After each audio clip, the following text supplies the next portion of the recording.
Welcome to another CEO Wisdom Pod with CEO and founder Reuben Abootorabi of the Austin agency. We're going to talk about disruption as a service and disruption as a skill set today. Reuben works with big companies. He's worked with recognizable brands such as Apple and GM, so really big brands, and I will ask him a bunch of questions and about how he unlocked these clients and how he kept dealing with them, because that's a science I'm still not familiar with, and how to create innovation and disruption in organizations, because apparently corporations cannot grow with the same tool set that they use. Their same big/large enterprise resources. That's an interesting problem to fix, probably $1 trillion industry, because these big giants need someone small and agile to probably tell them what to do, or to have them view the world with different lens. This podcast is brought to you by podpire.com. If you want to start scale, be invited to podcasts like this one. Find, sponsor, and monetize your own podcast. I can help you do that. Podcasts are underrated, and I have a special system to monetize your podcast. So hit me up at podpire.com. Reuben, welcome to the pod. Can you tell me a bit more about yourself and about your company? Sure, Charles. It's a pleasure to be here, and thank you for having me on today. I am a reluctant entrepreneur. I left college thinking I would spend 40 years working for the same company, very naive type of thinking. And bit by bit, over the course of a decade, I kind of phased myself into being an entrepreneur. And I would love to tell you that there was a big grand design. There wasn't. The business I was in was destroyed in 2008, 2009. It took a couple of years to die. I was going through a divorce. I had no grand plan. And one little technology company after another said, hey, can you help us get into some of the biggest companies of the world? And I said, well, I can give it a shot. Why not? So think of me, my first round of this, as a Hollywood agent. My job was to get my clients into the right meetings with the right people at the right time for the right conversations and build that relationship. And we did. We built over 1,000 of these power relationships with executives and companies like Apple and GM and IBM and you name it. There aren't too many logos that I or my team probably haven't touched. But in 2017, I went from being David to wanting to work with Goliath, thinking, well, wait a minute. These big companies, in many ways, are flying blind. They're very slow. They're not very efficiently aligned, and they were filled with smart people with great ideas who can see the play. They just can't get there quickly enough. And so a startup comes in and takes over. And so I think in this age, now that VC funding is down, is tightened up, and I think that's going to lead to a better class of entrepreneurs, a more aggressive bootstrapping class. We're going to go back to the original source of what entrepreneurship is and was and really should be. But we're also going to see a new level of intrapreneurship in some of these organizations, either by specific title or just by the way they think. And that's why we developed the disruption as a service playbook. It's a playbook of how corporations can accelerate any high-profile growth or innovation initiative by 1 to 4 quarters using the techniques that I have pioneered as an entrepreneur, and I've found a way to move it into large organizations so they can utilize it. Very interesting. It seems that comfort and predictability are one of the organization's strengths, but it's if reared a bit too further in the balance, it can become a real curse. And that's where you come in to shake things up, disrupt things up, not too much, but let's call it in a 1, 2, 3% in one department to create that adaptability and that mental muscle growth. Is that the process here? Yeah, I'm at my core, man. I am a trainer and a teacher, and I love to teach change leadership and disruptive leadership. That's my core. And you're right. I've never thought of it in terms of percentage points like that. But if you think about it, a plane taking off from London, heading to San Francisco, if that plane is off by, or is it New York? So London to New York, if that plane is off by 3%, 3 degrees, it will land in Miami. So when you go to these big companies, 1, 2, or 3 percentage points changes can lead to billions of dollars of unlocked value. What I'm really passionate about is going to these organizations saying, you already have billions of dollars worth of growth and ideas in your workforce. They're people that come to work, you're already paying them. They have their ideas. They know what to do. Let's give them a way to do it. Let's help them unleash them so they can actually help you unlock this growth that you're already sitting on. So you take a room, fill it with disruptors, and have some member of the company enter that room, get feedback, and make some potential conclusions out of it, put an action plan, and then make sure that action plan is implemented? What's your process there? Well, we come up with like a hypothesis, like, okay, what are you trying to do, and what are the questions that you need to answer in order to unlock this growth? That's usually with a champion, an SVP or C-level executive. Great.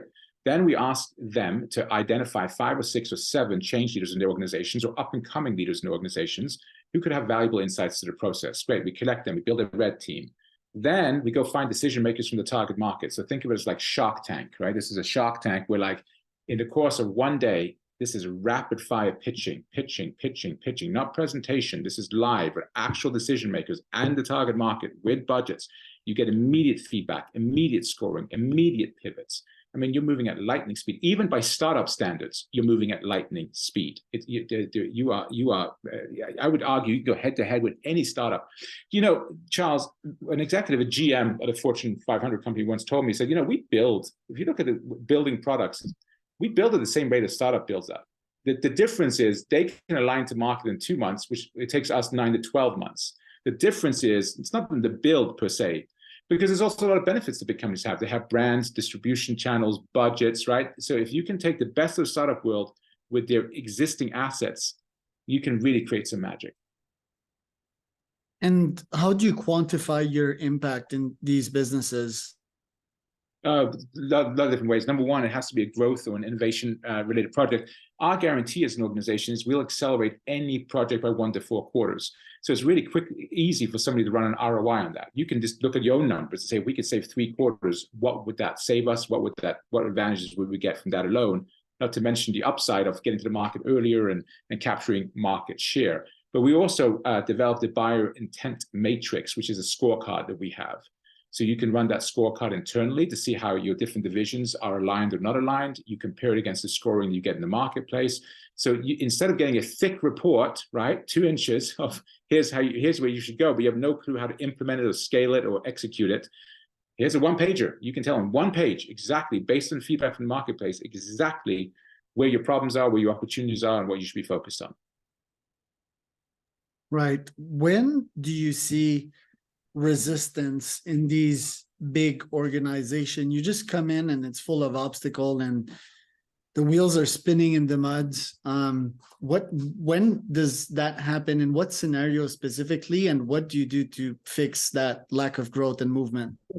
That's a great question. I think there are 2 areas that come up. Two you might not have thought of. One is fear, right? There's just a lot of fear right now. Am I going to get laid off? Are there more layoffs coming? What's going to happen in the marketplace? What's happening with all these wars and pestilence? And I mean, it looks like when the end of times, right? If you keep reading the news.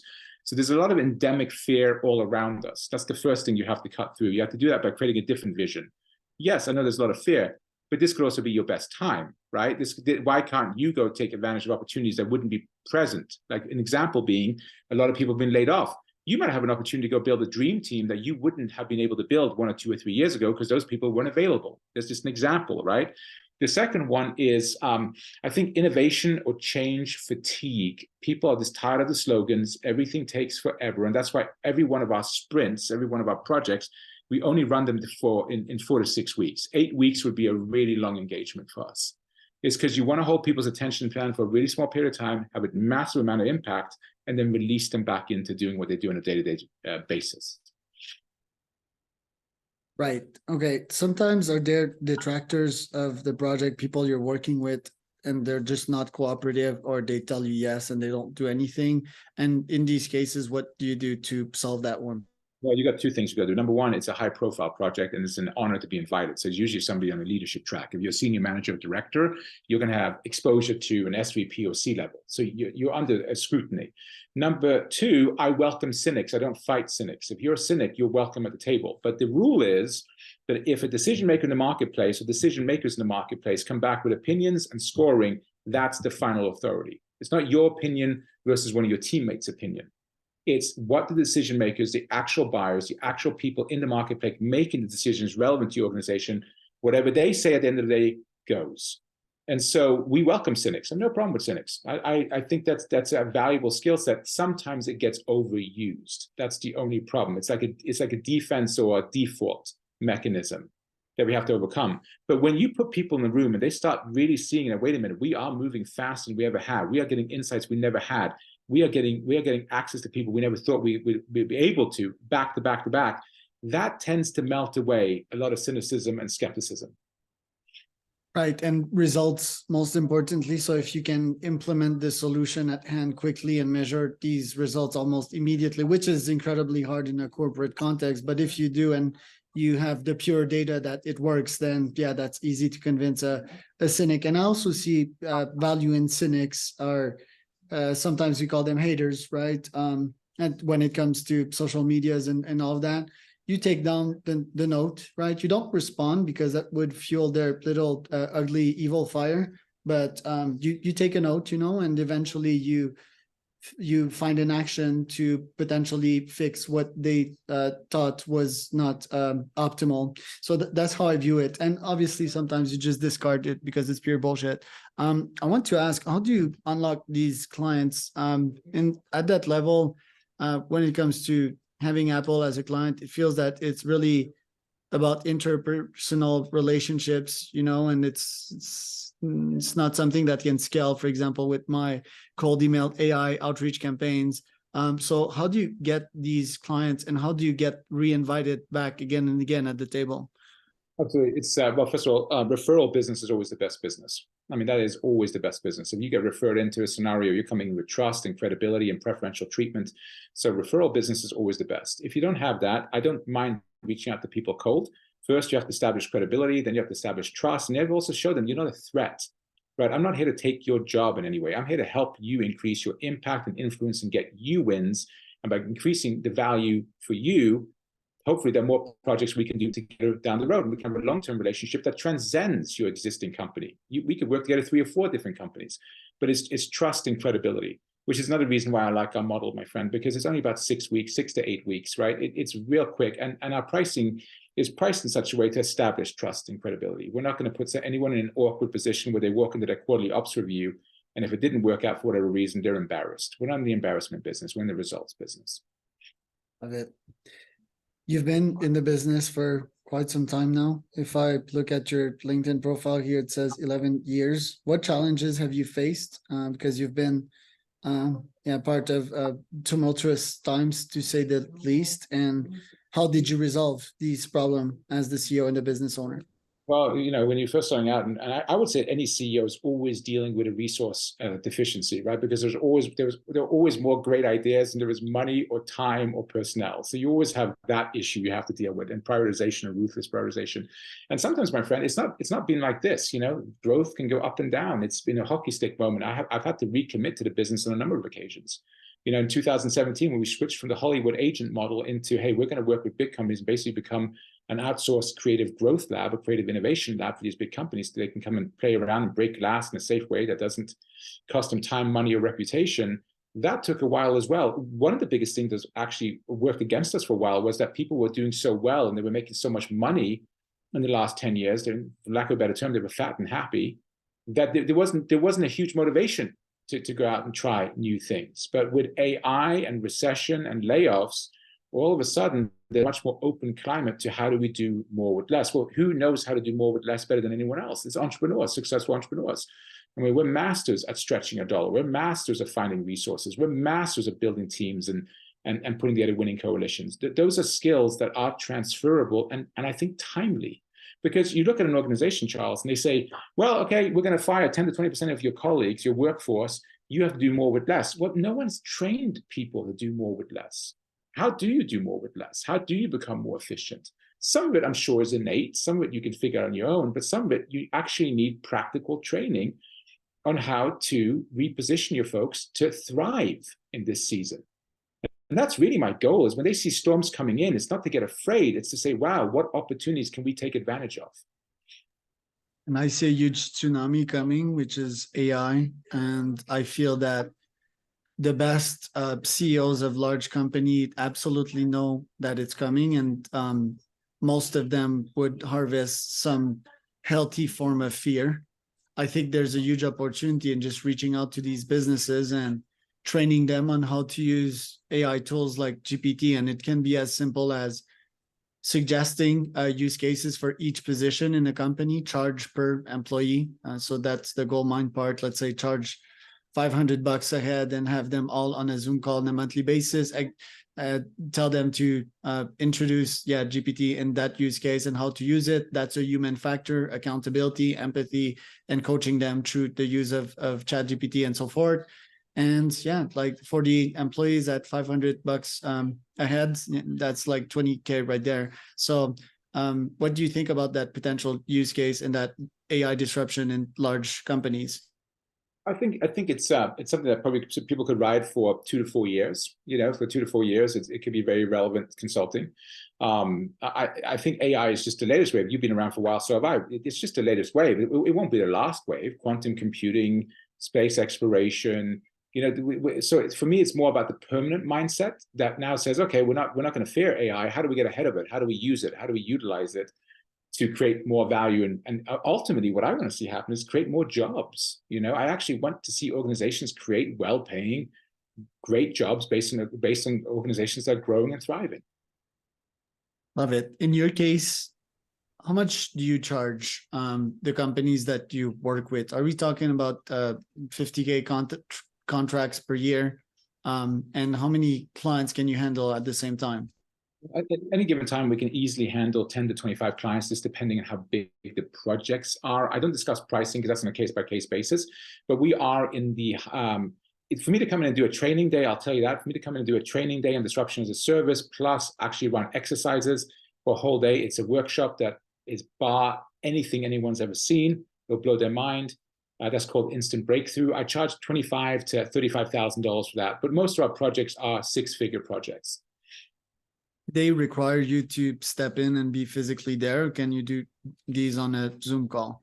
No, virtual or in person. Virtual or in person. There are benefits to going virtual early on, because early on, if you're trying to get to know an organization and to meet as many people and to get as many people involved, virtual is probably the way to go early on.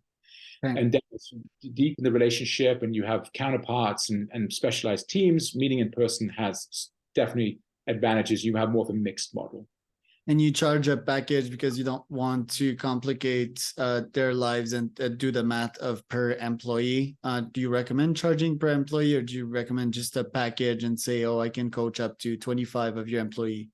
I recommend pricing whatever makes sense and is a fair and reasonable deal. So if it makes sense to do a per employee because there's something specific that aligns that, let's do that. If it's on a project, let's do that. There are many different ways you can price that make sense to both parties. Okay, so let's say that I want to teach cold email AI to a large enterprise sales team. Yeah, I think for the sake of simplicity, I just like charge them a package. I already do the math for them, and I'd only target businesses of 500 to 1,000 employees, and there would be one pricing, and I would tell them once a week we would hop on a call. There would be 20-ish of you, and we would discuss about the use cases here. Just that there's a lot of people, so it wouldn't be too interactive, right? It would be more one-sided and workshop, or should it be like 30 minutes of me speaking and 15 minutes of Q&A, or 30 minutes of Q&A? Well, I think when it comes to pricing, the two things to always bear in mind. One is people like predictability. So if you can give them something that's predictable, they can run the numbers themselves. They can understand what they're paying for, so there are no surprises. That's always good. Number two is how much control do you have of your own cost structure? So if your cost structure is pretty fixed, so whether it's 10 people or 200, it's not that big a bump, or you can at least figure that out. And that gives you a lot more flexibility in your pricing, I would imagine. Right. Do you think cold email would work if I email the VP sales of a large company, let's say 500 employees plus? Would I get responses for that, or should I take another strategy there? Cold emails will work, but cold emails is like carpet bombing, right? You have to send out thousands and thousands and thousands. So it's definitely a numbers game, and it depends on the quality of the data that you have.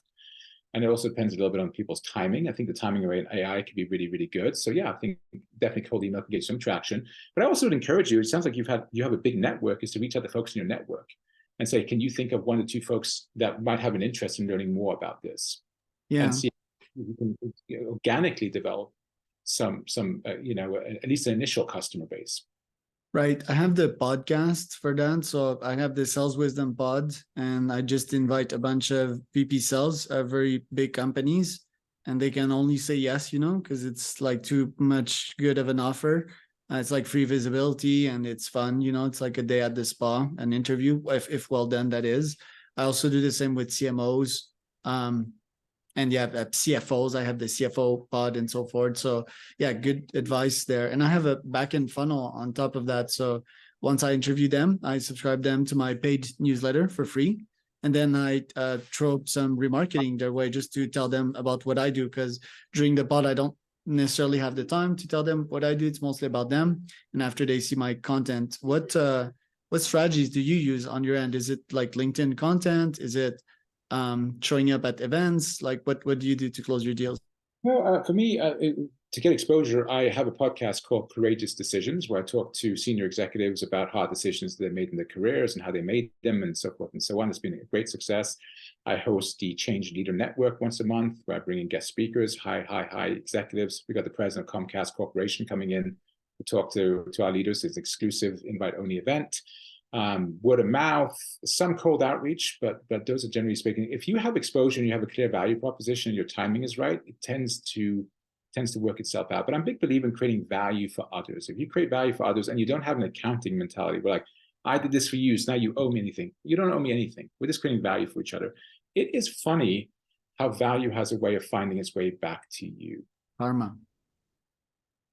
It's big time karma, yes. And yeah, that's 100% right. Never count what you did, be in the land of abundance. Why count if you are overflowing with value, So I want to ask though, because the podcast, a lot of people, their objection is like, it takes a lot of time. Even if they hire me, right, as an agency to book them on other podcasts or to book guests on their own podcast, they still need to take the time to interview these folks. So what do you have to say to that? And how many folks do you interview per month on your pod? I'm ramping back up again. I would say I probably interview 3 to 4, well, sort of about Q1, we're back up to 3 to 4 months. I would say that anything in life is commitment. Everything in life takes time. How much time does it take for you to sit there with results that you don't like and try to figure out what to do with those results, right? But it doesn't have to take a lot of time. It's like anything else. It takes a little bit more time in the beginning because you're building processes and you're getting used to how to do it. But if you team with somebody like yourself who has all the mechanisms and the whole program set in stone, in essence, all they have to do is show up and have an interview you. I mean, I'm sure there's a little bit more than that. That's incredibly valuable, right? I mean, that's an incredibly valuable service and add-on. But exposure is valuable. So how much time do you commit to exposure? I mean, it is valuable to get your name out there and have people know about it. Yeah. And also with sales calls, like I sometimes speaks with some of my clients, some of my CEOs that are like, yeah, I don't want to show up on sales calls. Me, I'm sort of opposed to that. I don't think I'll ever give up sales calls, even if I do trillions, because it's data. It's very valuable data, and humans will value human touch for a while. And even if I have a Charles Avatar AI, I think they'll prefer to speak to the real me, and that is relationship building, and that can last for a very long time. So when you hop on a call and spend time with another humans, you're not only developing your question asking skills, you're getting a bunch of data in return, life-changing data, that if you put to action, you can get life-changing results. So yeah, that's good thinking right there. Last question. What are your top 3 goals for this year, Reuben? Top 3 goals that's a great question. Some of them are private, so I can't share those. But on the personal side, I live in California. I went swimming in the Pacific Ocean this morning. I want to get back into Krav Maga. I did Krav Maga for many years. So there's just a lot of personal goals that I'm really getting back into. I want to take an improv class. And on the business side, really continue to let the world know that what we do is powerful. We can change your organization in less than 2 years. We can change a Fortune 500 company in less than 2 years, probably less than 1 year, but I'm not gonna overpromise that. But in less than 2 years, you'll have a radically different organization full of aggressive, humane, energized individuals who can find creative ways to grow and beat the competition. I want to prove our thesis and continue to prove our thesis. You can operate and grow at startup speed if you are a large entity, and you can get that energy back into your organization and that joy. You can make it missional. A lot of people are looking for something missional. They want to feel like their work counts for something, and we can help with that. So that's where I'm at, my friend. Love it. And where can people find out more about you? You can contact me at Reuben, Reuben, at theaustin.agency. So Austin.agency. Reuben at theaustin.agency. And I am Charles Cormier, host. That was another CEO Wisdom Podcast.com. And that was Reuben abootorabi.